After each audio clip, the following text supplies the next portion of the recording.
Bonjour à tous, heureuse de vous retrouver sur la chaîne YouTube de Tony et Léon. Aujourd'hui, j'ai décidé de vous parler de la leptospirose. Pourquoi? Parce qu'elle touche aussi bien les humains que les chiens et qu'elle est mortelle dans 100% des cas quand on est infesté. Surtout si vous avez déjà rencontré des cas de leptospirose chez vos animaux et que vous souhaitez partager votre expérience, n'hésitez pas à nous laisser un commentaire et pour en faire profiter tout le monde. Pareil, si vous aimez cet épisode, partagez-le avec vos proches parce que dedans, nous allons vous expliquer aussi comment prévenir cette maladie pour éviter d'avoir des dégâts qui peuvent être gravissimes chez notre animal. Alors, qu'est-ce que la leptospirose? La leptospirose, c'est une maladie bactérienne. Il s'agit de la transmission de leptospire. Mais par qui? Par des rats, des ragondins et des hérissons qui eux sont des réservoirs. On appelle ça des espèces réservoirs parce qu'en fait ils sont porteurs de leptospire au niveau de leurs reins mais n'ont aucun symptôme. Et ils transmettent ces leptospires dans un environnement humide via leurs urines.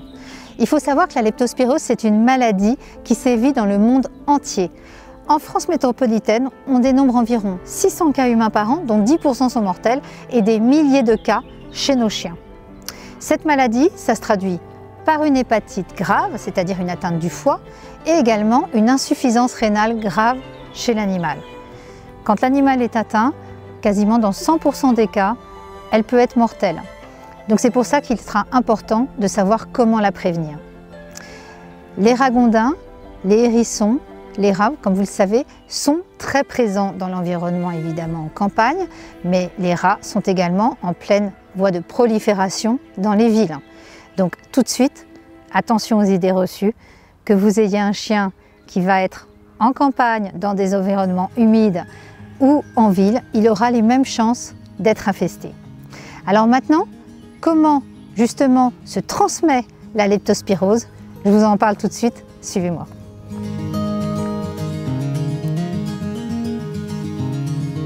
Alors comment se transmet la leptospirose? Il faut savoir que la leptospirose se transmet surtout via un environnement qui a été souillé. Les leptospires peuvent passer à travers des muqueuses saines, au niveau des yeux, de la bouche ou du nez chez l'homme, la truffe chez le chien. Il faut savoir que les leptospires justement prolifèrent dans les environnements où il y a des rats, des ragondins, des hérissons, par exemple au niveau des étangs, des rivières et des zones où il y a évidemment de l'eau.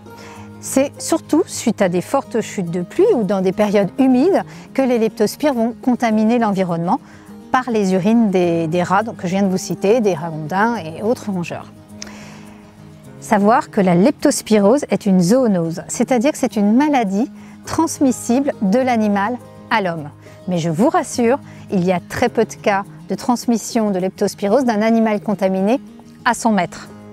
Comme je vous le disais, c'est surtout quand on va pratiquer aussi des sports nautiques avec son animal dans des zones justement aquatiques comme des rivières ou justement des étangs ou des mares qu'on peut s'en contaminer. Mais il faut savoir également que l'on peut se contaminer par les leptospiroses à travers des plaies. Alors quels sont les signes d'alerte de leptospirose? Eh bien la leptospirose ça se traduit par des diarrhées hémorragiques, c'est-à-dire vous avez un animal qui a des diarrhées avec présence de sang. Mais également une atteinte au niveau du foie. On parle d'ictère leptospirosique. Ça veut dire quoi? Enfin, de façon très simplifiée, c'est un animal qui va avoir les babines très jaunes, les conjonctives au niveau des yeux très jaunes. Et puis il y a aussi une atteinte rénale aiguë. Ça arrive parfois même que ça nécessite chez votre animal une dialyse et il peut arriver à un stade où l'atteinte est tellement grave qu'il n'arrive même plus à uriner. Il peut y avoir aussi une atteinte de son myocarde au niveau du cœur et puis ça peut se traduire parfois par des signes respiratoires. C'est pourquoi il est important de pouvoir prévenir la leptospirose. Je vous en dis deux mots tout de suite.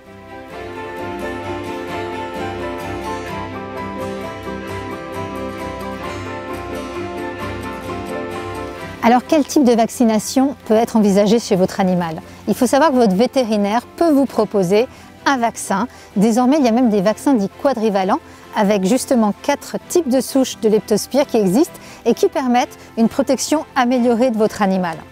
La vaccination, ça consiste chez le chiot à 2 injections en primo-vaccination à 3 semaines d'intervalle et ensuite un rappel annuel.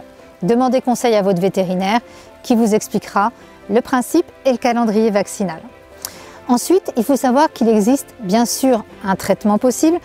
Les traitements antibiotiques justement permettent justement d'avoir un bon contrôle d'une leptospirose, mais néanmoins, ce sont souvent justement les lésions causées par les leptospires qui risquent d'engendrer le décès de l'animal.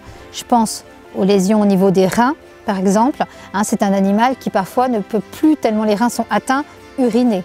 Il y a aussi d'autres lésions possibles. Un conseil aussi qui peut être utile, si un chien est diagnostiqué atteint de leptospirose, surtout il faut bien l'isoler, et en particulier si c'est dans un élevage, et penser à détruire ses selles. Alors que vous conseille-t-on?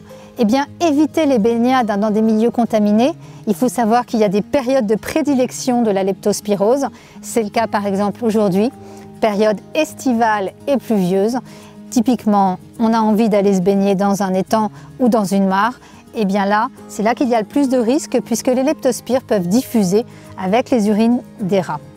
Donc vous l'aurez compris, si vous avez envie d'en parler à votre vétérinaire pour bien protéger votre animal parce que vous avez un chien et que vous adorez les sports nautiques, eh bien, demandez-lui des conseils sur la vaccination contre la leptospirose. Et surtout, si l'épisode vous a plu, n'hésitez pas à liker, partager et suivez-nous sur les bons conseils de Tony et Léon. Et on compte sur vous pour nous laisser vos commentaires si vous avez déjà rencontré des cas de leptospirose pour les partager avec tout le monde. À très vite, au revoir.